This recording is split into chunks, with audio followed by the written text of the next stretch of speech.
এই পর্বে থাকবে হরিদ্বার থেকে উখিমঠ যাওয়ার সুন্দর না ভোলার মতো বাস জার্নি।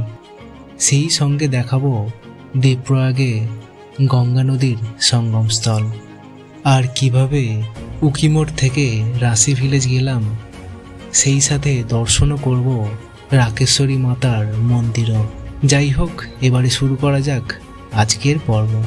তার আগে যারা আগের পর্ব দেখেননি, আমরা কিভাবে হাওড়া থেকে হরিদ্বার গেলাম, এসে কোথা থেকেই বা উখিমঠের জন্য বাসের টিকিট কাটলাম, সাথে হরিদ্বারের গঙ্গা আরতিও দেখিয়েছি, সবই পেয়ে যাবেন আগের পর্বে। সেই পর্বের লিঙ্ক ডেসক্রিপশন বক্সে দেওয়া রইল। তাহলে বেশি না বকে শুরু করা যাক আজকের পর্ব। আমরা এখন বেরিয়েছি রাঁচি ভিলেজটাকে এক্সপ্লোর করতে। ওয়াও, দারুণ দারুণ। চারিদিকে শুধু পাহাড়, আর পাহাড়ের মাঝে ছোট ছোট বাড়ি আর হোমস্টে।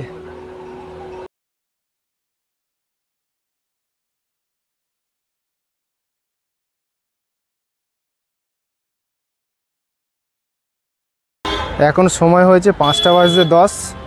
আমরা এখন বেরিয়ে পড়েছি তৃতীয় দিনের।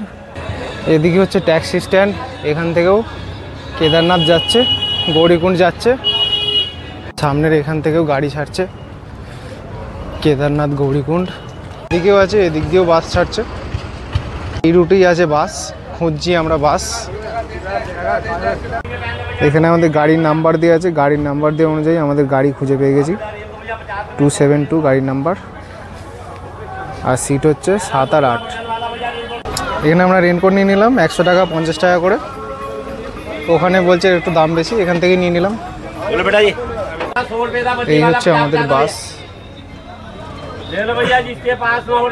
5টার সময় টাইম দিয়েছে, এখন বাজে সকাল 5:10, তো এখনও ছাড়েনি আমাদের বাস। এখন বাজে 5:28, 5টায় ছাড়ার কথা ছিল আমাদের বাস।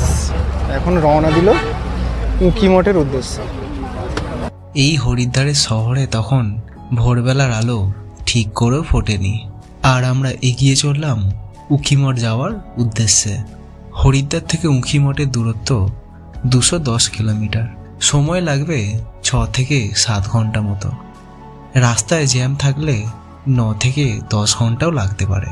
তবে আমার জীবনের সব থেকে লং বাস জার্নি এটাই হতে চলেছে।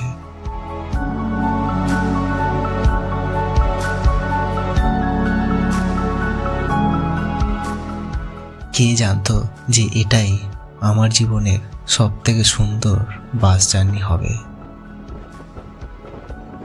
আস্তে আস্তে আমরা হরিদ্বার ক্রস করে এগিয়ে যাচ্ছি ঋষিকেশ, দেবপ্রয়াগ, শ্রীনগর, রুদ্রপ্রয়াগের দিকে।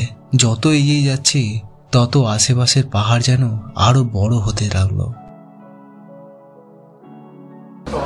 আমরা এখানে দাঁড়িয়ে পড়েছি এখন খাওয়া দাওয়া করতে। এখান থেকে এখনও আমাদের সফর 3.5 ঘন্টা বাকি। এই হোটেলটায় পাহাড়ের কাছে, দারুণ দারুণ দারুণ লাগছে। এখান থেকে এখনও প্রায় 120 কিলোমিটার, প্রায় 3.5 ঘন্টার কাছাকাছি। যে আমাদের ম্যাগি চলে এলো, ভেজ ম্যাগি, 50 টাকা প্লেট। সত্যি দেবভূমি তো দেবভূমি। উত্তরাখণ্ডকে কেন দেবভূমি বলা হয় আজ তা জানতে পারছি।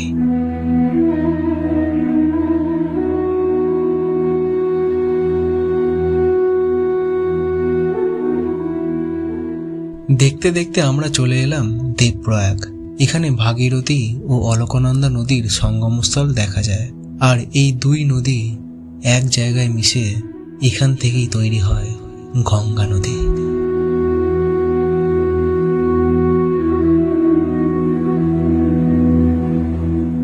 কালো এবং ঘোলাটে নদীটি হলো অলকনন্দা, আর সবুজ একটু পরিষ্কার নদীটি হলো ভাগীরথী নদী। এই স্থানটি পৌরাণিক কাহিনীর সাথেও জড়িত। বিশ্বাস করা হয় যে এখানে ভগবান রাম এবং তার পিতা রাজা দশরথ এখানে তপস্যা করেছিলেন। এত লং বাস জার্নিতেও চোখে ঘুম কেড়ে নিয়েছিল আমার এই সামনের বড় বড় পাহাড়। সত্যি কথা বলতে একবারের জন্য আমি বোর ফিল করিনি, বরং প্রকৃতির দিকে চেয়ে রয়েছি চোখের পাতা না ফেলে এই বাস জার্নিতে।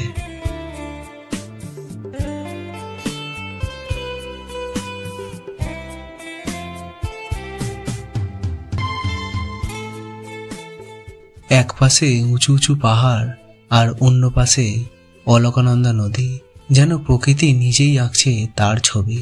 আর প্রতিটা মোড়ে বদলে যাচ্ছিল প্রকৃতির দৃশ্য। কখনো বা বইছিল হিমের বাতাস, যা বাসের জানালা দিয়ে আমি অনুভব করছিলাম। এই যেন এক অন্যরকম অভিজ্ঞতা।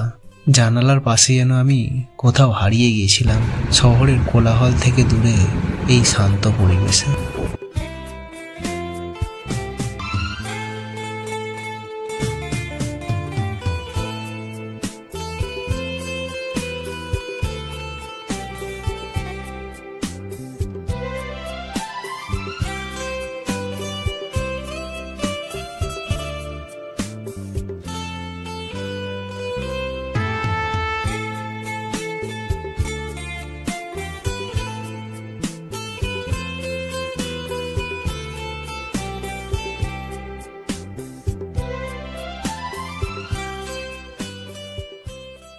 এবারে আমরা চলে এলাম রুদ্রপ্রয়াগ। এই রুদ্রপ্রয়াগেই অবস্থিত ধাত্রী দেবী মায়ের মন্দির, যাকে হিমালয়ের রক্ষক আর চারধামের রক্ষকও বলে মনে করা হয়। জনশ্রুতিতে আছে, যখন 2013 সালে ধাত্রী দেবী মন্দিরকে সরানো হয়, তার পরের দিনই কেদারনাথে সেই ভয়াবহ বৃষ্টিপাত এবং মেঘ ভাঙা বন্যাও হয়েছিল এই ধাত্রী দেবী মন্দিরকে সরানোর জন্যই। যারা পার্সোনাল গাড়ি বা কার বুক করে আসবেন, তাদের রেকমেন্ড করব এই ধাত্রী দেবী মন্দিরে দর্শন করে যাওয়ার জন্য।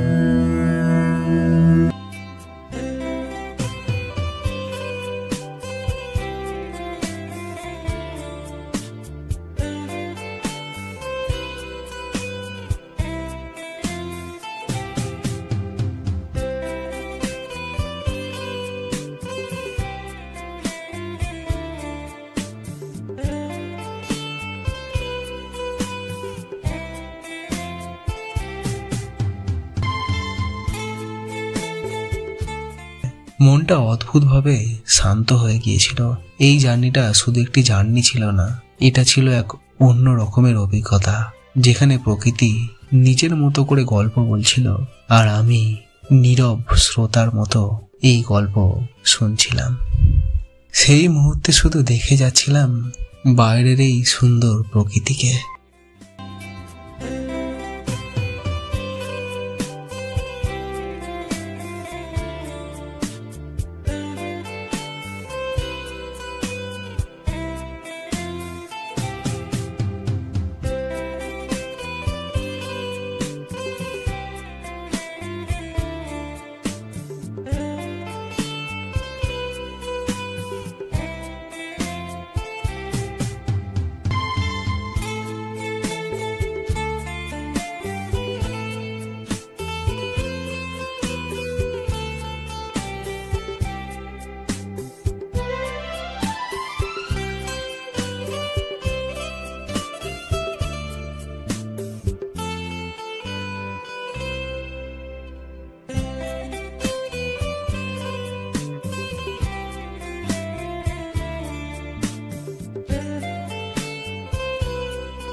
টানা 6 ঘন্টা জার্নি করে আমরা পৌঁছে গেলাম উঁকিমঠ। এবার এখান থেকে যাব রাঁচি ভিলেজ। উঁকিমঠ থেকে এখানে গাড়িতে চেপে পড়েছি। রাঁচি যাওয়ার জন্য এখানে ভাড়া পড়লো শেয়ার গাড়িতে 150 টাকা করে।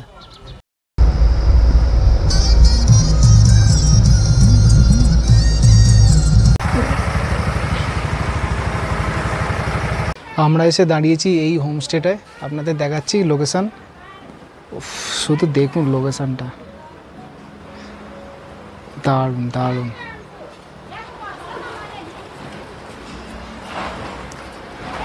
এইটা হচ্ছে আমাদের আজকে থাকার হোমস্টে, পাখাও আছে, আর এদিকে হচ্ছে বাথরুম, এদিকে হচ্ছে বাথরুম, কোমর দিয়েছে। এই হচ্ছে এখানকার হোমস্টে। আমাদের থেকে নিলেও এই রুমটার ভাড়া এখানে বলছে 1200 টাকা, কিন্তু আমরা বার্গেনিং করে 600 টাকায় আনিয়েছি। তার কারণ হচ্ছে এই যে সুরজিৎ বার্গেনিংয়ে পুরো এক্সপার্ট। সুন্দর রুম, তার উপর হচ্ছে এই এত সুন্দর একটা লোকেশান, 600 টাকায় অসাধারণ। এখন সময় ঘড়ি বলছে 3:40। এখন খাওয়া দাওয়া করে নিই, খাওয়া দাওয়া করে তারপর আবার আসছি। সমুদ্রপৃষ্ঠ থেকে প্রায় 6500 ফুট উচ্চতায় হিমালয়ের কোলে অবস্থিত এই সুন্দর গ্রাম রাঁসি গ্রাম। এই গ্রামটি হলো পঞ্চকেদারের দ্বিতীয় কেদার মধমহেশ্বর ট্র্যাকের বেস ক্যাম্প।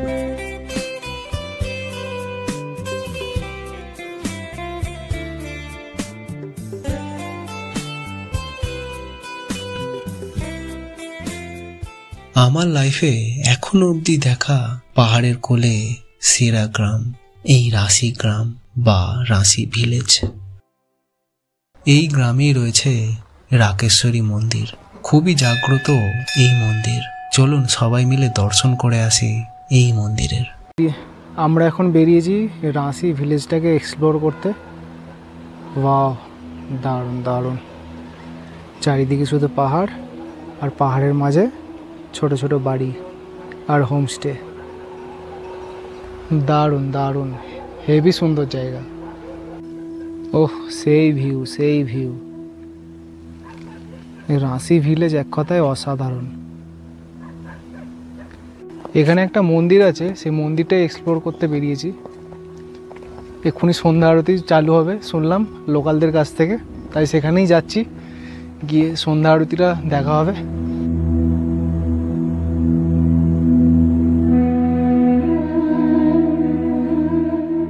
এবারে আমরা চলে এলাম রাকেশ্বরী মন্দিরে। জনশ্রুতিতে এখানে প্রচলিত আছে চন্দ্রদেব এখানে দীর্ঘদিন ধরে তপস্যা করেছিলেন রোগ থেকে মুক্ত লাভের জন্য। এই স্থানে পুজো করেন এবং দেবী তাকে রোগ মুক্ত হওয়ার বর দেন। এই কারণে দেবী এখানে চন্দ্রের দেবী হিসাবে রাকেশ্বরী দেবীর নামেও পূজিত হন। গ্রামবাসীরা বিশ্বাস করেন যে এই মন্দিরটি অত্যন্ত জাগ্রত এবং এখানে ভক্তরা যা কামনা করেন তা পূর্ণ হয়।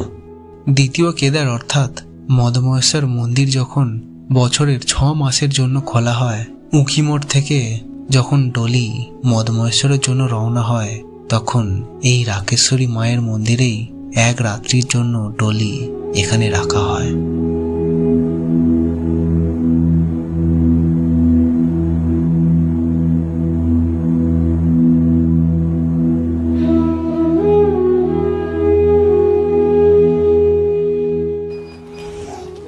পাহাড়ের কুকুর প্রচুর ফ্রেন্ডলি। আমাদের ওখানে কুকুর তো ভয়ে হাত দেওয়া যাবে না, কিন্তু পাহাড়ের কুকুর একটা আলাদা ইয়ে।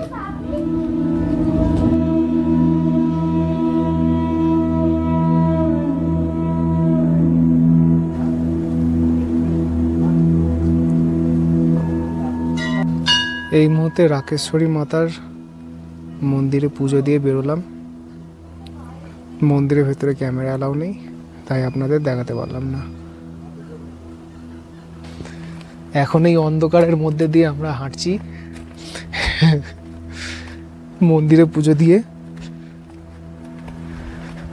এখন এখানকার টেম্পারেচার হচ্ছে ওই 7-8 ডিগ্রি মতো হবে, ভালোই ঠান্ডা আছে। এর পরের পর্বে থাকবে পঞ্চকেদারের মধ্যে সবথেকে সুন্দর এবং কষ্টকর দ্বিতীয় কেদার মধমহেশ্বর যাত্রা। কঠিন পাহাড়ি রাস্তায় পায়ে হেঁটে 22 কিলোমিটার পথ।